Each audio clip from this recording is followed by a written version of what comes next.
Hello guys, and welcome to Modem.hq, the business, where we put a spotlight on some of the best entrepreneurs in the world. Today we have a hair care founder, Yani, one of the founder of Say by Yani, one of the best business owners I know, entrepreneurial extraordinary. I'll let her introduce herself. Thank you so much, Ben. So everybody, I'm Yani, founder of Say by Yani, a holistic hair care company made from the lavender in my garden. I created this company in about 2020. As a hair care founder, I love it. I think it's amazing to create products that say something. Mm-hmm. I'm also a hairstylist, one of the national hairstylists for a really incredible brand. You guys can check that out more later. And I work out of a really beautiful salon called Touched Hair Studio right in downtown Long Beach, where I am deemed a holistic curly hair specialist. I love what I do. Perfect. Tell us, what inspired you to become, what got you into this? Wow, that's a loaded question. Several things. I think the biggest thing more than anything else is God. Okay. God is the reason why I'm an entrepreneur. I had no interest in this. I was on my way to law school. I had a traumatic accident that changed the course of my life. And during that time, I was still pushing through, being resilient to be an attorney and to go to law school. And I had a coming to Jesus moment. I got saved back in 2020, and God spoke to me, and it was a very simple ask. I said, God, I just want to make sure that I'm in my purpose. I want to make sure that I'm doing everything that you need me to do before I leave this earth. And God said to me, well, what I need you to do is to grow lavender and to trust me. And so it started out with me growing lavender in my backyard, freaking out about law school and coming to a realization that being an attorney was something that I would never do. And that's how I stepped into entrepreneurship. I feel like you're called. Into entrepreneurship in a very serious way. Before then, of course, I've had businesses while in college and, here and there, but nothing serious, nothing LLC, nothing, just like the spark of potentially managing myself, potentially one of those. Okay. I like something you said. You mentioned purpose, right? So a lot of people miss out on that because that's a guiding factor. Like sometimes, like if you go into a business with if it's specifically for you, then you're stuck, or not stuck, but you stick to it, right? So I like that. That's something y'all should really, look at. Purpose-driven business. Exactly. That's what's going to make you the best, because on the days where sales are ebbs and flows and ups and downs, you have to remember the purpose behind why you are doing this and why you are creating as an artist and why you are continuing. If you don't have drive and you don't have a purpose behind what you're doing and you're in it just to make money, it can only go but so far. Yeah, I truly believe that. That's game right there. That's game. Sales are ups and downs. Y'all know that. Okay. So, just going through your business, give us maybe a couple of challenges that you faced in, maybe from starting the business to just, running this business. I know it's crazy being, a business owner. So tell us some of those challenges. Oh man. So I began my business in 2020. One of the biggest challenges to overcome, and I think this is real for any entrepreneur, is imposter syndrome. Sometimes when you scale, especially when we scaled pretty quickly within our first year. It was scary. I didn't know that I belonged in those spaces that I was in, and I didn't feel like I was prepared, but remember, I was called, so I had to lean into that. I think one of the hardest challenges of being an entrepreneur was actually realizing that I was an entrepreneur and that there was no cushion. There was no what if this doesn't work out? It was like all or nothing, and that's how my business began and just continued to thrive. I think the other challenge was just overthinking, right? Literally not being able to keep it simple, which is what you're supposed to do. I feel like when you keep it simple, everything works out.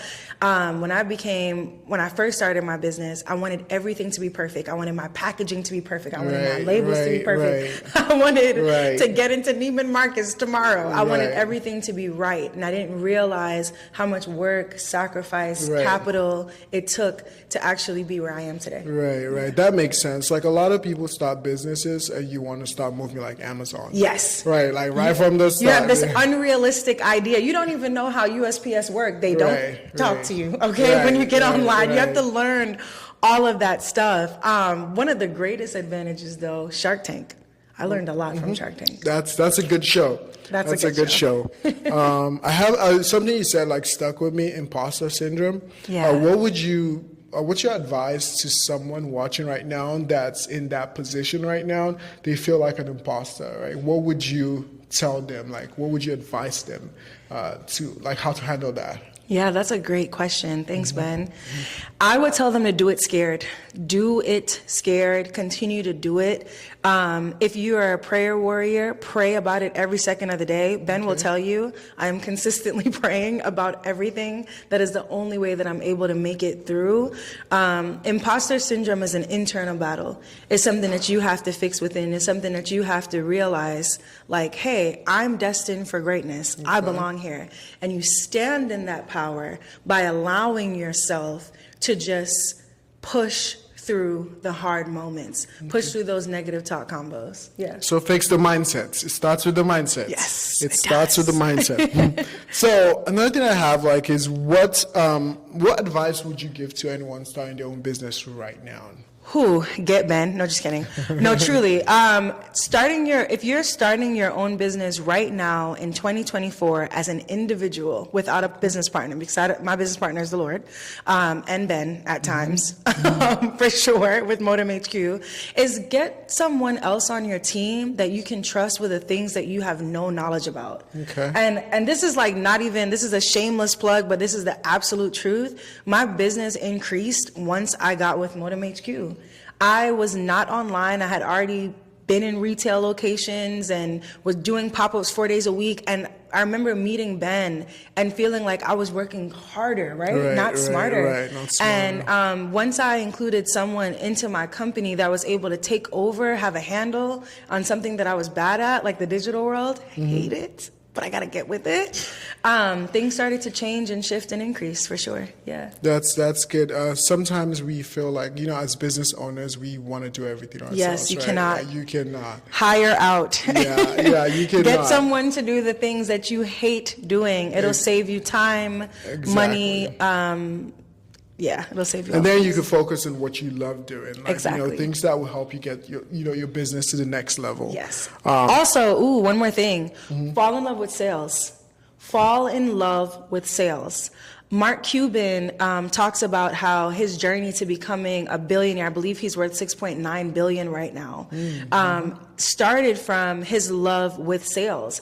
When you run a product-based business, a purpose-driven product-based business, you have to be the face of your company too. It's not just going to run online by itself. You have to be willing to put yourself out there. You have to be willing to sell in order for your business to flourish and really prosper. True. That's something a lot of people do. I know there's like this whole concept of like faceless marketing. Yes. I've seen that. Yeah, I think it works like maybe for certain people, but like most people want to connect to your brand, right? They want to see the face of the brand. They want to understand. Yeah. That's how you connect to customers. So like Yani just mentioned, you have to fall in love with sales. Like I wasn't a fan of like sales and marketing, but right now I can handle that for sure.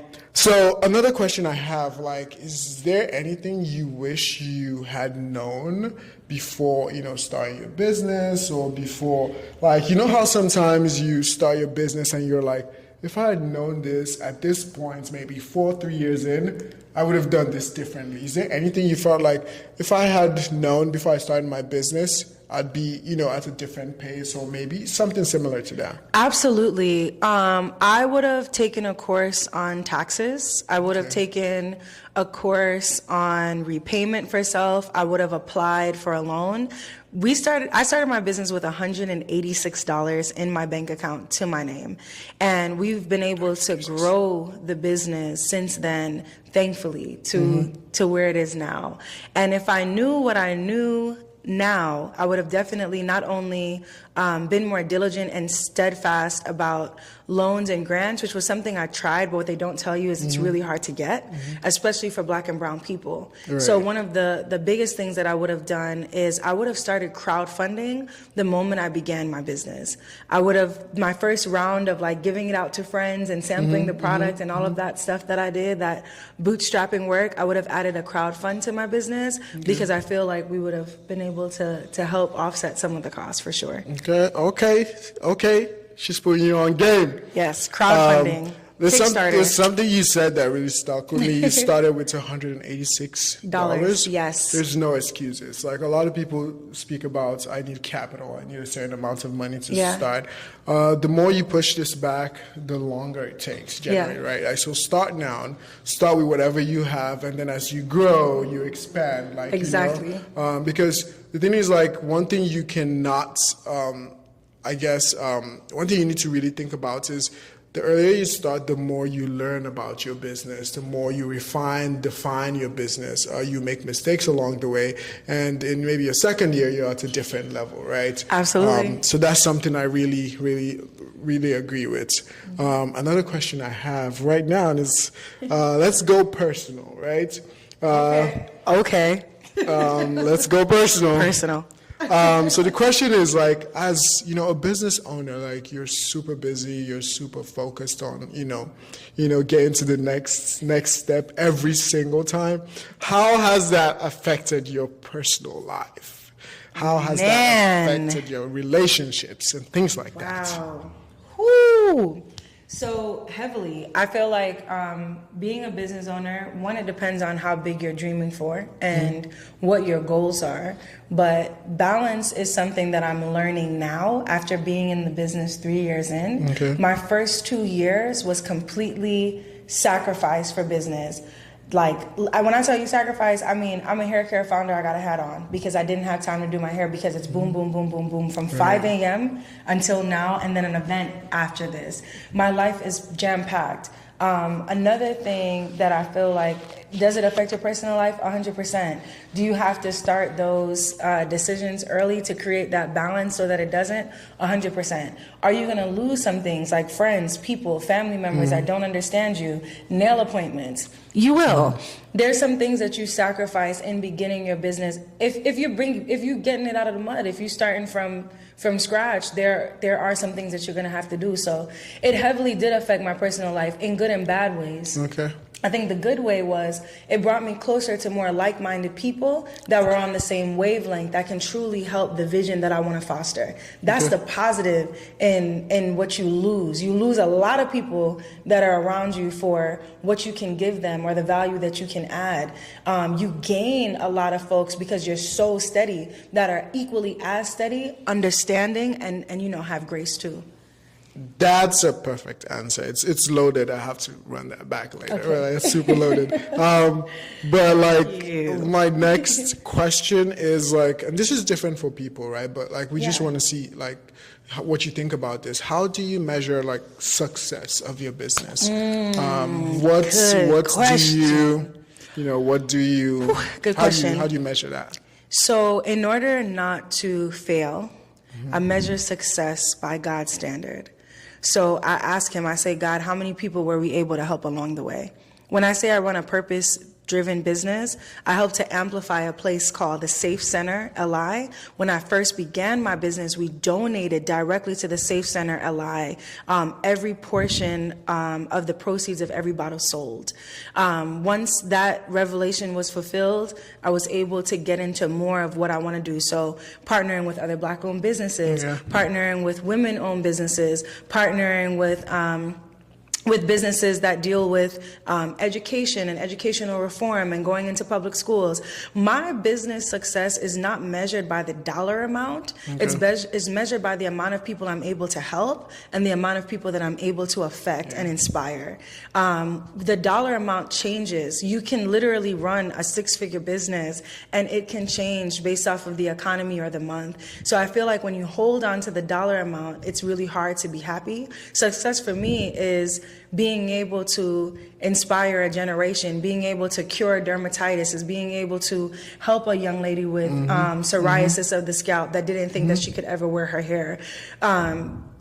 That's what success is for me. Growing out bald patches, restoring confidence in women and men alike, making people know that locks are beautiful, and training people along the way and operating in my purpose. I feel like owning a business and success for me means feeling like I'm consistently in my ministry. That is success for me. Okay, loaded.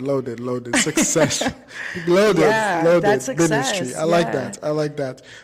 You mentioned something which I think it's super important for like a bunch of business owners, partnerships.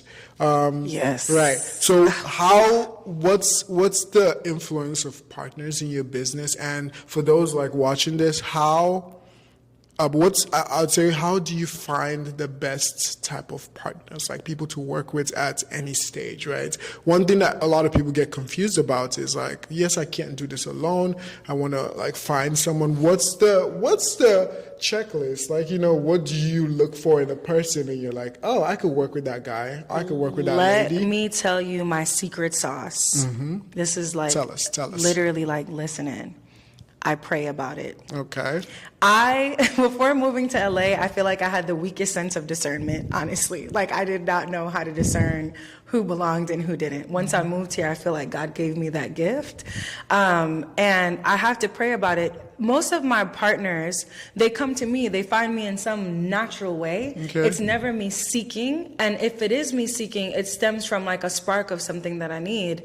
And then I also, I guess, a more like methodical way is to create an assessment. So say you're hiring somebody for the first time, you want to create an assessment of what they can do. And you do that during your training period. During training, before you take them on, if you're a small business, you'll be able to see if they have what it takes to really work with you. Okay.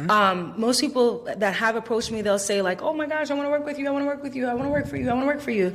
They want to do that. And then they see what it actually takes, and they can't manage it. They can't manage the load, or they don't have the confidence to sell, or X, Y, and Z. So on a methodical level, create an assessment that really works. With sales, you'll only know what someone's strengths are in person. Okay. I like that. Another thing I want to ask you before we round up is how do you manage your time? I know we spoke a little bit about that earlier, but it's like, just to be clear for everyone listening to this or watching this, how do you manage your time? Like today, let's give an example, right? What's today like? Yeah, what's today like, right? Like you wake up in the morning, how do you walk us through what that is like? 24 hours. So an average day in the life today. Today, I woke up at 5 a.m. That's the time that I normally wake up. By 6 a.m., I hit the gym because your mind and body has to be right. Okay. By 7 a.m., I'm getting ready to go to school because I'm becoming a trichologist to study scalp issues. So I gotta get that stuff done. So I go to school. I'm in school from 8:30 to 2:30. I have a slight break. During that break, I reach out to my employee who is located in Nigeria. We have a meeting for about 30 minutes to discuss how we're going to outline the rest of May, and particularly this weekend starting with Mother's Day. Right. After I get out of school, I head to my manufacturer to pick up my bottles and my packaging for this weekend.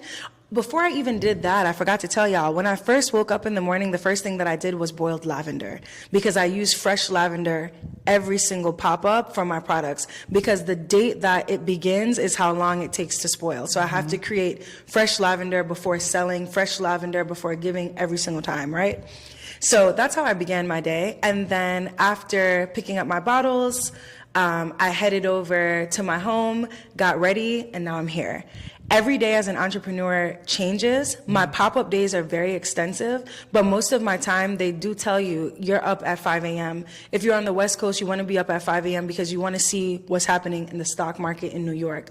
You want to be up as early as you can. You don't want to be behind in anything. You want to know what the up and up is. You want to be able to get up and read, figure out what the current events are, how you should be looped in. Retail Boss is an amazing amazing Instagram page that I follow. They give me tons of articles of what's going on in the world. Because I didn't study business in college. I didn't study business in life. It just kind of happened to me. So as an entrepreneur, you have to consistently be curious about everything that you're doing, and you have to consistently be learning. I don't think that I have many breaks between just relaxation and anything else, but I try to get up, meditate, praise God, do the stuff. Consistently be curious. That's a good one. Consistently be curious. Consistently be curious. Okay, in one word. Okay. What would you define entrepreneurship? Like just in one word. Like, Ben, that's tough now. In one word. Now that's tough. In one word, how will I describe entrepreneurship? Can I give the word and then explain why the word? Yeah, definitely. Okay. I'd love to hear that. To describe entrepreneurship in one word, the word would be blessing. Why? Because it's not for everybody. Okay. You are truly chosen into this. And it is a blessing if you take care of it and you look at it like that. You're able to matriculate and move every year as you're like, oh my gosh, I started out here, now I'm here, now I'm here, now I'm moving. That is a blessing. It is a blessing to be able to move through life every single step of the way, every year. Like, it's not a moment in entrepreneurship where you're like, I don't know what to do, it's so boring. Well, I know that I'm gonna max out, this amount this year, or I know that this is what I'm gonna make. Every year is a surprise. So that's the word that I would choose for entrepreneurship, a blessing. Okay, so for the last question, what would you say, maybe in a sentence, to a business owner that's struggling right now and is about to give up? Like, what would you say to that person? That's a really good question, Ben. If you're a business owner and you're out there and you feel like you are struggling and you feel like you don't know if you can continue because 2024 is so hard, reflect. Okay. Reflect and make sure that it is that for you. Journal if you can. Pray about it if you do. And if you feel like you're going to give up, ask yourself why. Is it better to work for somebody else, or is it better to try to work for yourself? If the answer is, well, working for somebody else will grant me the things that I need in order to pour back into me when I'm ready, go for it. If the answer is simply, I absolutely cannot with the lifestyle that God has brought into my head, and I know that's longer than a sentence, then stick with your business. Don't give up. Yani says. There you have it. Don't give up. I guess at this point, it was so wonderful to have you today. Thank you. I'm sure everyone learned a lot from you. She's one of the best business owners I know. Like, she's good at what she does and everything else. So you watching this video, you've learned so much from someone, and someone that's super good at what she does. So check me out. Yeah. Thank you. That is amazing. Okay, so that's a wrap, guys. Where can they find you? Lovely. You guys can find me at www.saybyani.co for my website and products. For more about just me personally, head to my personal Instagram at Yani Does, where I give tips on being an entrepreneur all the time and daily motivation through my stories and otherwise. And then if you guys are interested in more products, check out at Say by Yani or at Whole Hair. Everything is listed at Yani Does on Instagram and all social media sites. Perfect. Yeah. If you want to see more of this, like, subscribe, follow. We got you. So we are out.